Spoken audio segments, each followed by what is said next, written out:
What's good and what's mobbing, man? Look, let's get into this, man. I got a good one this morning, man. July 26th devotion.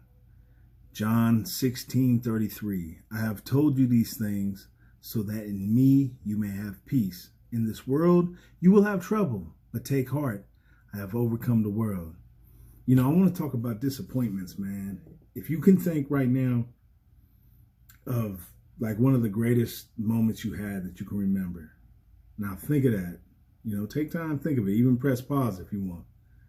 And then I want you to think of one of the most disappointing times that you had. Take some time, press pause again, and think about it. Now, I don't want you to share it. I'm going to share something that I went through. A disappointing moment for me was I was in prison, and it was around 2014-ish. I was preparing for board, and I really thought I did everything that I had to do. And this might be a long one today, so just stay with me, man. But I really thought I did everything that I could do. I had prepared myself. I had, a job lined up. I had housing. I had a gang of certificates, laudatory chronos, being clean, been out the way, etc., etc. And so when I went to the board, I really I thought, if you guys know my story, there was a time when I never thought I'd get out of prison, period. Then there was a time where I thought I might. And then at this point, I was in a stage where, my eyes were outside of the prison. My thoughts were outside of the prison. I really thought I did everything I needed to do to prepare to come home. And when I went inside there, they denied me. They denied me for 3 years. I remember coming back and walking back to the yard, and, there were dudes lined up at the fence as I was approaching the yard, and there was dudes that was really hoping to see me come back with a smile on my face and tell them I was going home. These were the same guys that I grinded with and ran fake board hearings with them on the yard. Like, we practiced this. We were edifying and building each other up in terms of board preparation to come home. So we really thought, not just me, we really thought, my family thought, my mom thought I was coming home, and they denied it, man. And so when I came back, some of the dudes saw my face and they just spun off from the fence and walked away. Others were like, man, keep your head up, bro. Woo, woo, woo. All that good stuff, man. And I appreciate it. I needed that. Because I remember specifically thinking, if I'm honest, that I'm about to go get blowed. I'm about to go get drunk. And if somebody say something stupid, I'm going to tear their face off. And I lost heart. This verse says, I told you these things so that in me you may have peace. In this world you will have trouble, but take heart, I have overcome the world. And if we look even deeper to 2 Corinthians 4:16-18, therefore we do not lose heart. Though outwardly we are wasting away, yet inwardly we are being renewed day by day. For the light of our momentary troubles are achieving for us an eternal glory that far outweighs them all. So we fix our eyes on not what is seen, but on what is unseen. For what is seen is temporary, but what is unseen is eternal. And I remember, I prayed for a woman, and God gave me my wife, Momo, for those of you that know her. But she always poured into me. She always talked about God. She always prayed with me. She always saw something in a different perspective than what I saw it. So when I came back to the housing unit, man, I'm like, hey, man, let me use the phone, man. I got to call my family. And dude, let me get on the phone. And I called her, and, she had been waiting for the call. I mean, we really thought I was going home. And so, when I called, she's like, what happened? What happened? I'm like, man, they denied me 3 years. And if she would have said anything else but what she said in that moment, you guys want to be watching this video. I know I would have went down the wrong road. I assume I would have came back. I assume I would have eventually corrected the errors of my ways. But me in that moment where I was heading, I wouldn't be here today. I really don't believe that. But when I told her 3 years, she said, okay, 3 years, we can do that. And when she said that, it changed my perspective. You feel what I'm saying? But that was one of the most disappointing, I've had many, and most of them my fault, and some of them caused by others. But that was one of the most disappointing moments in my life, because so many people were invested in me in that moment, including myself. And I was denied 3 years. Little did I know, 18 months later, I would be back in front of the board and they would let me come home after 25 years. But with that said, man, disappointment will come. And that's what this verse is about, man, that we have to be able to find peace. Now, I've been through other situations of great disappointment. Losing my mother was one of them. And there was been other things. And going down that road that I was speaking of before, where I was just throwing everything to the wind because all I could see is what I can see. I couldn't see the unseen, the eternal ramifications of my situation. Despite my disappointment, I would have thrown it all away. But today I can look at it differently, man. And so, when we think about disappointment, man, picture this, man. Stay with me. I know this is probably going to be a long one today, but when we think about disappointment, we can go to Matthew, what is it? Forgive me. Matthew 26, 36 through 46. Now picture, man, Jesus in his perfection. Let's put it in a way that we understand, man. Say we all boys and we done been through everything together, man. We done stomped through the mud. We done, you name it, we did it. We've been close, closer than close, man. And that's what Jesus was with his disciples, man. They had marched through deserts, man. It wasn't, people show a pretty picture of Jesus, man. But, whenever I see Jesus in my head, and I've said this before, man, I see calloused feet.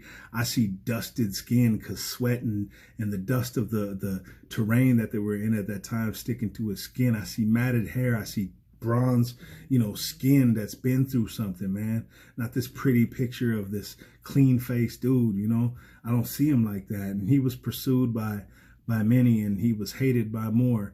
And, they had been through so much together. And at this moment, he knows that his time is closing in, and he's in the Garden of Gethsemane, and he asks his boys who witnessed his miracles, who sat by him and broke bread with him and was given teachings and parables and just lived it out with him. And in this moment, in his moment, man. And remember, Jesus felt what we felt. So when we talk about our disappointments, remember that he felt anger, he felt pain, he felt all the things that we felt. He felt love, he felt pain so much that he cried, and when he did, blood came out of his eyes. So imagine his ability in a perfect body, what disappointment must feel like. And in this moment, when he know that his time is at hand, he said, "Hey, bro, I just need you to watch and pray, bro. You got me?" And he went away, and when he came back, they were sleeping. And not only once, not only twice, but 3 times. Imagine that. And he was perfect, man. And from there, we know the story. He was led off to a death. And think of the disappointment of a world that would create a whip with bones on the end of it, that they would measure it so well that they knew that 40 lashes would kill you, and they would beat him 39 times, one short of what would presumably kill him, and then slap a cross on him and thorns on his head and etc. and string him up on a cross. And he's innocent, man. Let's talk about disappointment. But he did that so that we may live, that the law could be fulfilled. You know what I'm saying? So when we backtrack and we really talk about our disappointments in life, man, it really has to do with our perspective on it, man. When my perspective changed on certain things, disappointment is disappointment. Like, you're going to be disappointed. Things are going to happen. People are going to do stuff to you. You're going to lose people that love you. Things are going to happen, bro, sis. You know what I'm saying? Things are going to pop off the way that you don't want them to. And people are going to do things that you don't like. But he's telling us here, I've told you these things so that in me you may have peace. In this world you will have trouble. Ain't nothing going to be without trouble. We're going to struggle, man. But I want to remind you that we take heart in these things because he has overcame. We need to look towards the things that are eternal in these moments instead of really just looking at what happened to us. If we go to Corinthians, it's talking about Therefore do not lose heart. Though outwardly we are wasting away, yet inwardly we are being renewed day by day. And we have to remember that, man. We have to remember that, bro. It's like, it's a decision. Because I can guarantee you right now that somebody watching this is going to experience extreme disappointment in the next day or two. And another one of you is going to take a year. And another one of you might wake up and it might happen tomorrow. But what is your perspective going to be? Is it going to be just what happened to you in front of you? Or is it going to be that, okay, this happened, but I'm looking beyond what I can see right here. And I'm looking forward into something deeper. And I'm going to have peace in this moment because I have the peace that God gave me in knowing that I have overcome this world through Jesus Christ, man. And it's hard to understand. It's hard to grasp. It's hard to live by. You know what I'm saying? But even Jesus went through trouble. Even Jesus faced temptation. Even Jesus felt betrayal. But he felt all this for a reason. And he withstood it for a greater reason.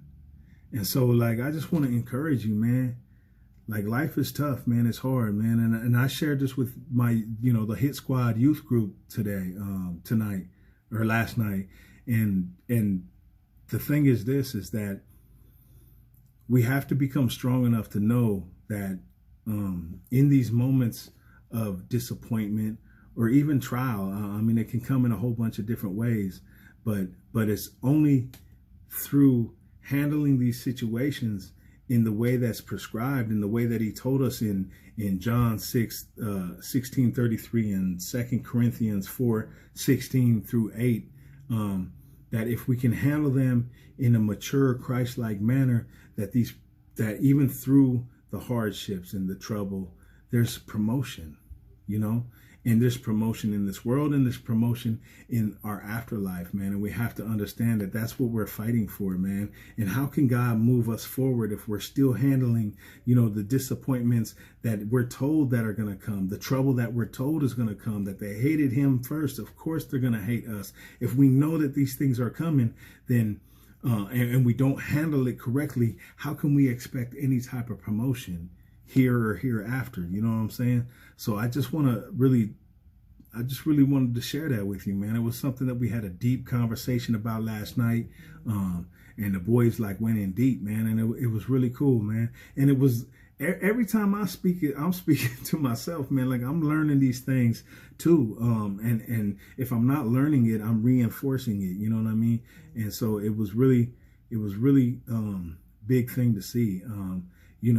When I want to share this too, when people approach you, when people let you down, when people disappoint you, there was a time in prison where I realized, okay, if I got up and I did everything that I'm supposed to do, I woke up and I prayed and I cleaned up and I brushed my teeth and I made a shot of coffee and I did my Bible study. I hollered at my cellie, maybe hollered through the vent at my neighbor or whatever.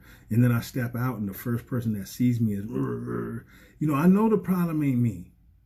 I know that the problem ain't me. And this dude could be somebody I know, and it's a disappointment. But now it comes down to perspective again. So if I know I'm walking right and I know my world is good, there's no need for me to snap and return the energy that he's given me, return it to him. Because I'm knowing that in this moment, he's the broken one. And so in my perspective, when I'm able to change and really see okay, hold on, no need for me to snap. There's obviously something wrong in this guy's world. You get what I'm saying?